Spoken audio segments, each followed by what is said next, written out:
Welcome back to my channel. আপনারা সবাই কেমন আছেন? আশা করি আল্লাহর অশেষ রহমতে ভালো আছেন। আমরাও আলহামদুলিল্লাহ ভালো আছি। এটা ছিল 4 রমজানের সেহরির সময়। তো এখন আমি এখানে এর পরের দিনের জন্য মিষ্টি আইটেম তৈরি করছি। তো এখানে আমি বালুশাহী মিষ্টিটা তৈরি করে নিচ্ছি। তো এবছর কেন জানি আমার কোনো ধরনের মিষ্টি ভালো হচ্ছে না। তো বালুশাহী মিষ্টিটাও তেমন একটা ভালো হয়নি কেন যেন। আচ্ছা যাই হোক, এরপর আমি মিষ্টিটা বানিয়ে নিচ্ছি। তো মিষ্টিটা বানানো শেষ করে আমার বোনকে দিয়ে দিব। ও এটার মধ্যে গুঁড়া দুধ দিয়ে যে একটা ভিতরে পুর দেয় সেটা দিয়ে নিবে। তো মিষ্টিটা কিন্তু আমি সব কিছু দিয়ে মেখে 10-15 মিনিট রেস্টে রেখে দিয়েছি।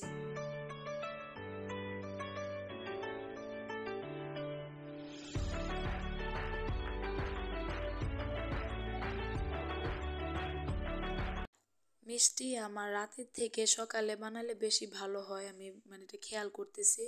কারণ 2 দিন মিষ্টি খারাপ হয়েছে, আমি রাতে বানিয়েছি, পরে সকালে আবার বানিয়েছি সেম মিষ্টি।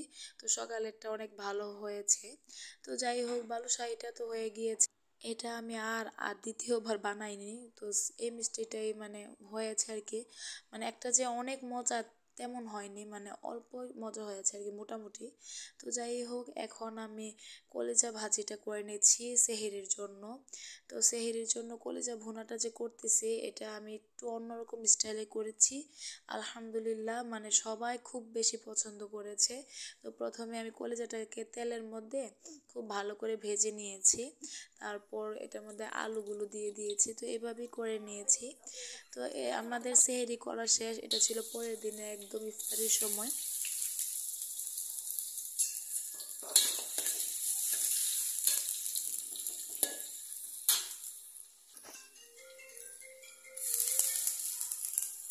আজকে আমি আমার ফুফুর বাড়িতে ইফতারি দিব।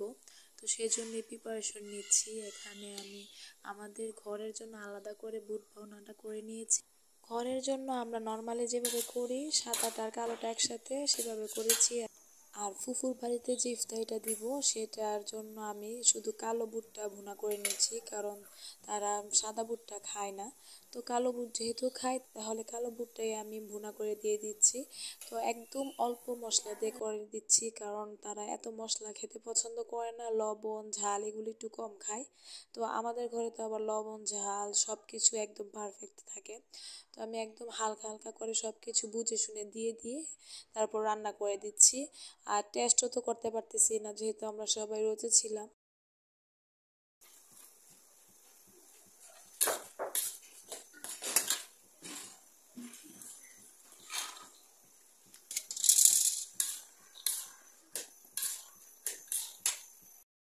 এই বুট ভুনাটাতে আমি অল্প একটু পানি দিয়েছিলাম, তাই একটু পরে পরে আমি এটাকে দেখে নিয়েছি যাতে নিচে পুরা না লাগে।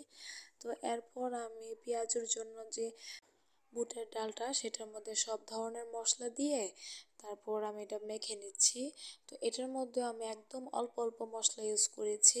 তো তারা নাকি মশলা একদম কম খায়, তারপরও আমি একটু একটু করে দিয়েছি, যেহেতু এটা আমরা ঘরেও খাবো আবার তাদেরকেও দিব। আর কাঁচামরিচ প্রথমে আমি অনেকগুলো দিয়ে দিয়েছিলাম, পরে মনে হয়েছে যে এই কাঁচামরিচটা তো আমাদের ঘরের জন্য পারফেক্ট ছিল। তো পরে আমি আবার তুলে নিয়ে তারপর আবার করেছি, মেখে নিয়েছি। আর এখানে কালো ভুট্টার মধ্যে আমি একটু টমেটো সস দিয়ে তারপর ভেজে নিয়েছি, কাঁচামরিচ ধনেপাতা দিয়ে নামিয়ে নিচ্ছি। তো আমার বুট ভুনা কিন্তু একদম শেষ।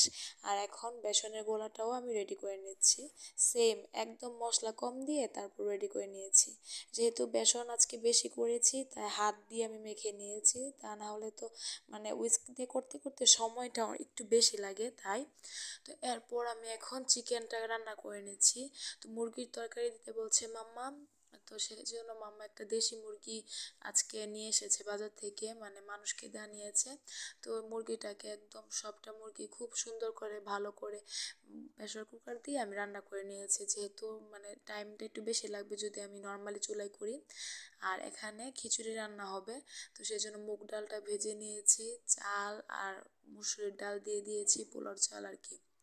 তারপর আমি বন তৈরি করব। বনের জন্য এখন ইস্টটাকে আগে পানি দিয়ে মিক্স করে নিচ্ছি, হালকা কুসুম গরম পানি দিয়ে।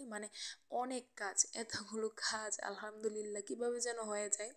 তো যাই হোক, এরপর এখানে বনের জন্য যে চিকেনের যে কিমা তৈরি করব, পুর, সেটা আমি এখন ভালো করে রান্না করে নিচ্ছি। এই যে দেখেন, এটা ব্লেন্ড করা ছিল, তো এটাকে খুব সুন্দর করে আমি মিক্স করে তারপর মশলা দিয়ে তারপর ভেজে নিচ্ছি। সয়া সস দিয়েছি, ম্যাগি ম্যাজিক মশলা দিয়েছি, একদম অল্প অল্প মশলা দিয়েছি, কিন্তু খুব সুন্দর করে ভেজে নিয়ে তারপর এটা রেডি করছি। আর এদিকে কিন্তু বালুশাহিগুলো যে গতকালকে বানিয়েছিলাম, তো সেটা ভেজে নিয়ে আমি শিরায়ও দিয়ে দিয়েছিলাম রাতেই। তো সেটাকে এখন গুঁড়া দুধে মুড়ে নেওয়া হচ্ছে, আর এখানে ডিম চপ বানানো হচ্ছে। আলুর ভর্তা করেছি, করে ডিম চপ বানাচ্ছি। আর আমি এই যে দেখেন খিচুড়িটা ভেজে নিচ্ছি। মানে একটার পর একটা কাজ আমরা মিলেমিশে করে ফেলতেছি, বিদায় আলহামদুলিল্লাহ হয়ে যাচ্ছে। আর আমার বোনটা যদি আমাকে সাপোর্ট না করতো, আমার পক্ষে কোনো দিনই সম্ভব ছিল না একা একা এত কিছু করা। তো আলহামদুলিল্লাহ আমার বোনটা আমাকে খুব সাপোর্ট করে, সেজন্য সব কিছু তাড়াতাড়ি হয়ে যায়। তো এরপর এই যে মিষ্টিটা ফুফুর বাসার জন্য রেডি করা হয়েছে একটা বক্সে। আর এখন আমি বনগুলো বানিয়ে নিচ্ছি। এই যে আজকে যে বনটা বানাচ্ছি, এটা তেলে ভাজা বন।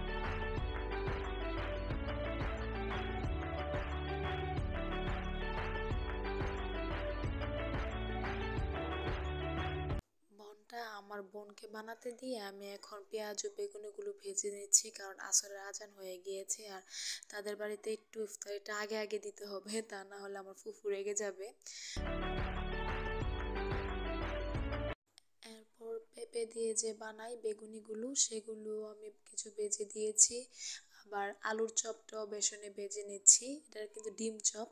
তারপর বনগুলো ভেজে নিয়েছি। তো আলহামদুলিল্লাহ সব কিছু এখন প্যাকেট করা হয়ে গিয়েছে, পাতিল পাতিল করে তারপর দিয়ে দিবে আর কি মাম্মা। তো এই যে দেখেন সব কিছু একদম রেডি। তো এইভাবে করে আমি সব কিছু দিয়েছি। আবার মাম্মা আলাদা করে ডিম কিনে দিয়েছে, পেঁপে দিয়েছে।